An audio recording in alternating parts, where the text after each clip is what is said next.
ভারতের প্রধানমন্ত্রী নরেন্দ্র মোদী আগে থেকেই বসে আছেন একজন অতিথির অপেক্ষায়। সঙ্গে সারিবদ্ধ হয়ে অপেক্ষা করছেন তার সফর সঙ্গীরাও।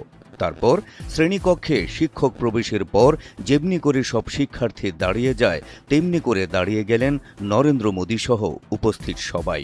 বীরদর্পে প্রবেশ করলেন নতুন বাংলাদেশের অকুতভয় কাণ্ডারি নোবেলজয়ী ডক্টর মোহাম্মদ ইউনূস। এ দৃশ্য চোখ জুড়িয়ে দিয়েছে কোটি কোটি বাঙালির।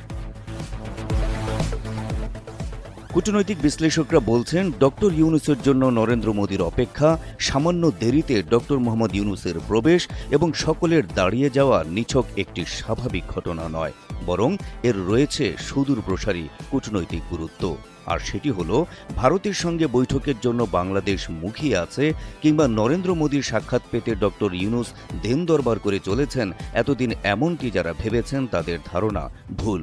বরং বাংলাদেশের সঙ্গে বৈঠকটা ভারতের জন্যই বেশি গুরুত্বপূর্ণ, ভারতের কাছেই বেশি আকাঙ্ক্ষিত। থাইল্যান্ডের ব্যাংককে বিমস্টেক সম্মেলনে মোদি ইউনূস বৈঠকের শুরুটা ঠিক এমনই কূটনৈতিক বার্তা বহন করে। বিশ্লেষকরা বলছেন, ভারত বাংলাদেশ বৈঠকে আরও একটি দিক দিয়ে মোদীকে পেছনে ফেলেছেন ডক্টর মোহাম্মদ ইউনূস, আর সেটি হল নরেন্দ্র মোদীকে দেওয়া উপহার। 10 বছর আগে মুম্বাইয়ে অনুষ্ঠিত 102তম ভারতীয় বিজ্ঞান কংগ্রেসে ডক্টর ইউনূসকে স্বর্ণপদক দিয়েছিলেন নরেন্দ্র মোদী।